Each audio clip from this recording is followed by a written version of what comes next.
Okay, I'd like to welcome you to this article review. In fact, I'm going to go over 3 articles, right? Before I start on the articles, I'd like to let you know it's for review, informational, and educational purposes only. My purpose is to communicate what's in the news, but I want to also make it clear that the credit for the article goes to the publisher and to the author as it applies. So in this case, it's PC World, okay, and the author says story by PC World. Now, getting to the article. The headline reads, Asus is actually making those funky RTX graphic cards with no cables.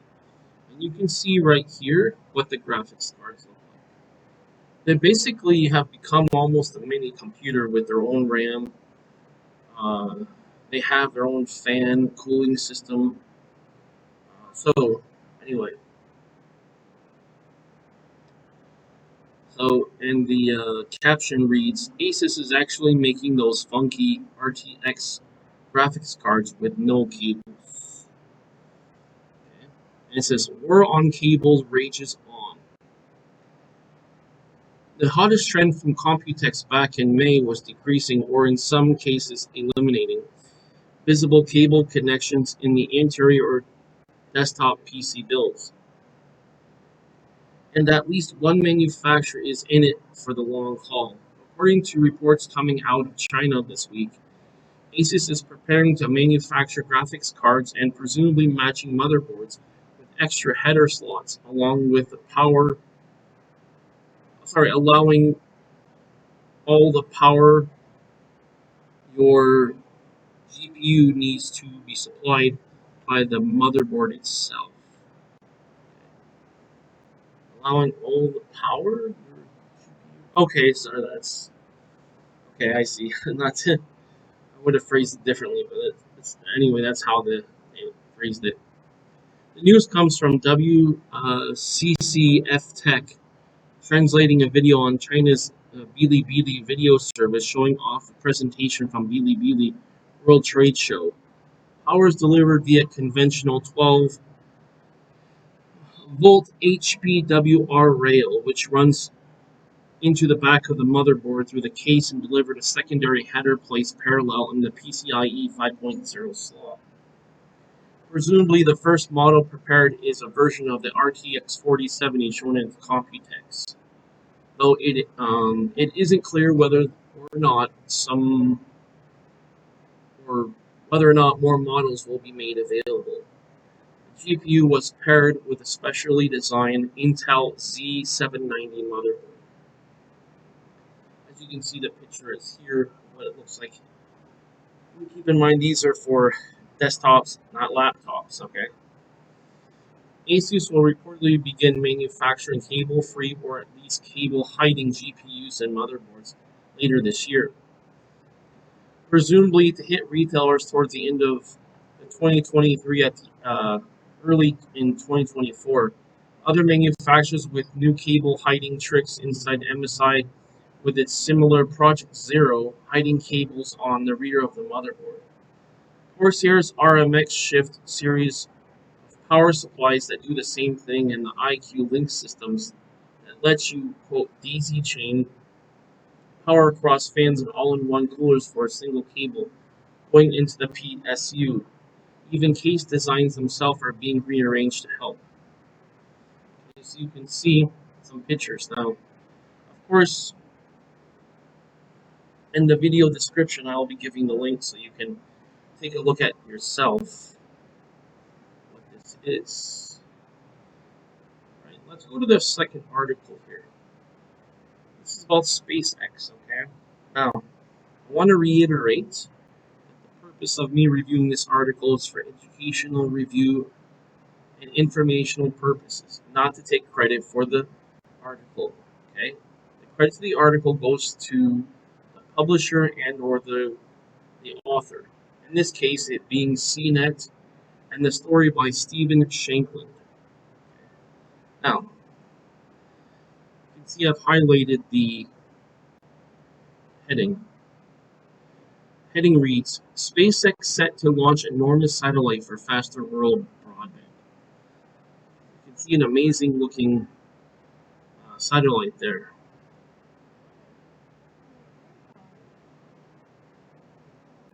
So, SpaceX Falcon Heavy rocket is set to launch Hughes Network Systems' new Jupiter 3 satellite into orbit at 8 p.m.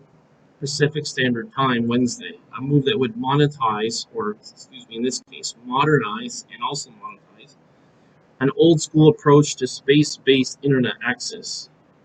When it goes into service in the fourth quarter of 2023, Jupiter 3 would quadruple Hughes download speeds to 100 megabits per second, making the technology more useful in a data-hungry world. Hughes hasn't yet revealed prices for faster new services. Launching a single massive communication satellite contrasts sharply with much of the satellite broadband innovation today from SpaceX's Starlink and rivals like OneWeb and Amazon's Kuiper. They employ constellations, in quotes, they have constellations of hundreds of smaller and cheaper satellites orbiting relatively close in low Earth orbit. Hughes Jupiter 3 couldn't be more different. It's a single 9-ton satellite with the size of a bus, 27 feet long and 127 feet wide. Once its solar panels are deployed, it's designed to circle the Earth in sync with the planet's rotation in a much higher geostationary orbit, 22,236 miles above the equator. So, and the equator matters because that's a measurement of a medium distance between the Earth, not only as far as the relative angle to the sun, but also it is a middle point in the Earth, making it hotter. So a middle point is easier to measure than measuring on each pole, as in from one geometrical extreme to the other. Now that choice parking place is fixed in the sky, meaning antennas can be pointed at it without having to reconnect with a constant parade of low Earth orbit satellites whizzing by closer to the planet. Most of us are better served by cable or fiber optic broadband that offers higher speeds and shorter communication delays, called latency. But for rural customers and others who are beyond the reach of more conventional network technology, satellite communications can play a key role in connecting people who are hard to bring online. And as you can see, this is very much of a rural place, and it's out of the reach of normal cable or fiber optic internet service. And he said, these folks haven't experienced these types of service levels ever before, says Mark Weimer, Hughes Senior Vice President of Business Development and Strategy. Space has become more accessible to startups and especially companies with SpaceX driving launch costs down. But it still poses formidable engineering challenges. In July, Hughes' competitor Asus disclosed a disastrous malfunction at its VSAT-3 satellite, which was a problem deploying the satellite's unusually large reflector that beams radio waves to ground stations. And as you can see, sort of, this is what it is. Now, I'll have the link in the description so you can take a look at the full video of it. Continuing on, Hughes launched from Cape Canaveral in Florida uses the same rocket as VSAT-3, SpaceX's Falcon Heavy. It can propel up to 64 metric tons of payload to low Earth orbit at 27 metric tons to geostationary transfer orbit. The precursor orbit satellite used before beginning nudged into geostationary orbit. Jupiter 3 has a total communication capacity of 500 gigabits per second. That includes communication to and from the terminals that customers have and with the Hughes ground stations that link the satellite to the broader internet. We've collocated those in data centers where there's lots of major content players house their data to eliminate delays and latency, Weimer said. The new Earth orbit constellations of broadband satellites are forcing us to innovate, he said. One example is Hughes Fusion Service, which combines communication with OneWeb's low Earth orbit satellites, either with 4G mobile phone network technology or with Hughes Jupiter geosynchronous satellites, which is Hughes' parent EchoStar invested in OneWeb. Instant broadband during disasters or war. Satellite broadband can also play an important role in areas disrupted by war or natural disasters. SpaceX's Starlink terminals have been important. They've definitely been important for Ukrainian forces fighting the Russian invasion, and satellite links can be important if attacks disrupt a massive network of subsea internet cables crucial to international commerce and communications. Just in case you didn't know, that's how the internet works, is you have these cables that connect from continent to continent. So before, what happened was, before the subsea cables that were installed, I believe in the 90s, basically what they had to do was they had to use a satellite to communicate to another satellite, okay, from continent to continent. Okay, now,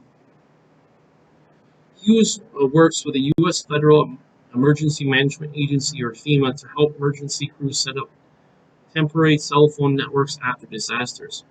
We can go in without a moment's notice and establish or reestablish those communication lines, Weimer said. Along with individual customers, Hughes Jupiter satellites also supply backhaul connections to remote cell towers that lack terrestrial connections and communities, particularly in South America that set up community internet access. Then they conclude by saying, Maxar Technologies designed and built Jupiter 3 at its offices in Palo Alto, California. Hughes shipped the spacecraft to Cape Canaveral using the enormous Ukrainian Antonov aircraft. All right. What do you think of the SpaceX launch? Feel free to give me your opinion about it. It says some ground rules: no threatening language, no derogatory language. Keep it respectful, and the point of this discussion in the comments is for constructive dialogue. And feel free to tell me what other articles that are technology or business related that you'd like to see. Let's go into the Also, feel free to let me know about what you think of the Asus RTX graphic cards as well. Now let's talk about the third article. We're going to switch gears a little bit from science, technology, business to world news. Now, again, I'd like to reiterate that the purpose of me reviewing this article is for review, information, and educational purposes. It's not to take credit for the article. The credit for the article goes to time, and also goes to the author, which is Armani Siad.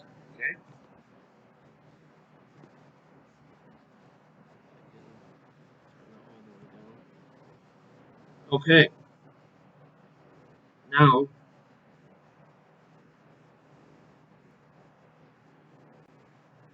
let's read the headline. What to know about the army chief who will be Cambodia's next leader. And as you can see when I pull this up here, you can see the picture. It says, what to know about the army chief who will be Cambodia's next leader. After nearly 4 decades as Cambodia's strongman leader, Prime Minister Hun Sen announced on Wednesday that it will step down in a matter of weeks to make way for his successor and son Hun Manet, the country's army chief. Hun Sen, 70, announced his departure during a news conference in Phnom Penh, making the start of a close 38-year premiership that made him Asia's longest ruling leader. Hun Sen, who said he will remain head of the ruling Cambodian People's Party, was once a mid-ranking commander in the totalitarian Khmer Rouge. Isn't that interesting? But defected to Vietnam midway through its 4-year reign. He was installed as foreign minister following Vietnamese army invasion of Cambodia in December 1978, becoming the prime minister in 1985. In December 2021, Hun Sen made it known that Han Manet was to succeed him, and the CPP backed his endorsement. The official news of the step back comes days after CPP reported a landslide victory in sham elections that have been criticized by the U.S. as neither free nor fair after the main opposition party was prevented from participating. Some observers have suggested that the Western-educated Han Manet leadership would usher in a gradual shift towards a liberalization and democratization in Cambodia, but experts tell Time they remain skeptical that any major reform will follow as a result of a political patronage. Quote, the fact that Hun Sen groomed this, referring to and meaning his son, over the course of a few decades to take the reins suggests a strong degree and trust of confidence. Lee Morgan Besser, a Southeast Asian political expert at Australia's Griffith University, tells Time. And he says this can be seen not only as the positions of power he gave him, but the speed within which he gave him more responsibility. And then the article goes on to say, here's what we know about Hun Manet, Cambodia's prime minister in waiting, which means he's going to be promoted to prime minister. And before I mention that, I'm going to have the link to this article, so that way you'll be able to access the video here. Now, Han Manet is the eldest of Hun Sen's 5 children. He grew up in Phnom Penh and joined the Cambodian military in 1995. Han Manet graduated from the U.S. Military Academy West Point in 1999 and earned a master's degree in economics from New York University in 2002 and a PhD in economics from UK's Bristol University in 2008. Han Manet is married to Pich Chanmoni, the daughter of Pich Saphon, the former Secretary of State at the Ministry of Labor. And the couple have 3 children, of which is a U.S. citizen born while Han Manet was a student in the country. Han Manet's ascension within Cambodia's ruling elites was rapid, to say the least. Obviously, Hun Sen played a major role in that, but his military training at West Point and doctoral degree at Bristol further solidified his credentials, says Morgan Besser. The military leader is head of the National Counterterrorism Special Forces and commander of the Prime Minister's bodyguard unit, which Morgan Besser says makes him complicit in severe repression observed in Cambodia's recent history. The country has been increasing internet surveillance and censorship, as well as growing crackdown on human rights activists, the political opposition, and free media, according to Human Rights Watch. Freedom House's annual Freedom in the World report classifies Cambodia as not free with a score of 24 out of 100 in the most recent edition. Well, a lot of the Asian countries tend to be that way because when you're in a group culture, the idea is that the individual doesn't have to say what the group has to say. You understand? Because the benefit is for the group, not for the individual. Now, moving on. Will Han Manet's leadership different from Hun Sen? It remains to be seen, but experts are not optimistic. But whenever hereditary succession occurs in a dictatorship, there is a tendency to give the new leader the benefit of the doubt. The misguided assumption is that he won't be as awful as his father. Instead, he will be more favorable, moderate, and progressive tolerant, says Morgan Besser. He adds the Western diplomats may be tempted to place significance on the newness of Han Manet's appointment, but, quote, there is no historical evidence to suggest the sons of dictators are better news. So, and they conclude talking about What's next for Hun Sen? So let's pose the question. What's next for Hun Sen? In June, Hun Sen spoke about stepping down as prime minister, but he said he would not withdraw from politics. Well, even if I'm no longer prime minister, Hun said on Wednesday, I will still control politics in the head of the ruling party. Morgan Bessa said that Hun Sen's decision to stay on as CPP head will allow his son to strengthen his power base while maintaining his own influence. Quote, until Hun Manet consolidates his power in such a way that he cannot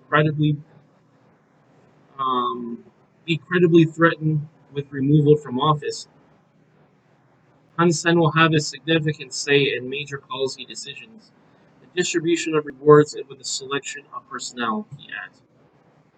All right. What do you think about the army chief who will be Cambodia's next leader? Feel free to let me know. Um, just to remind you of the ground rules. First of all, um, no threatening words or phrases. Please don't say anything derogatory. We need to keep the discussion in the comments as constructive and respectful as possible. Remember, we're looking for constructive discourse, not deconstructive discourse. Okay? Meaning we're looking for things that are useful and that are good. Constructive criticism is okay. Um, Please let me know if you're looking for more articles such as this one, so I can provide that. All right. Now, I'd like to conclude this video by asking you to please like this video. If you haven't already, please click subscribe so have access to all of my videos. And if you haven't already, please click the bell button so you'll be notified of all my future videos.